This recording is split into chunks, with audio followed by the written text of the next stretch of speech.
Bună seara și bine ați venit la emisiunea Baia Alexa. În această seară am invitați tocmai din Bihor, și anume de la Oradea, pe Daniel Meze, pe care îl vedeți în cămașă albă.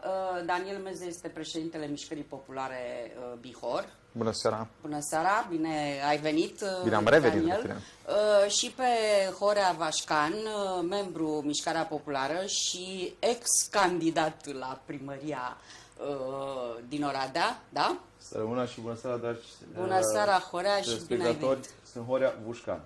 Vușcan, și ce am zis? Horea Vușcan. Ok. Ce vedeți în plasme este protestul Baia Alexa în legătură cu legea defăimării a domnului Dragnea, pe care îl sfătuim să o retragă în timp util, ca să nu iasă un mare scandal privitor la punerea pumnului în gură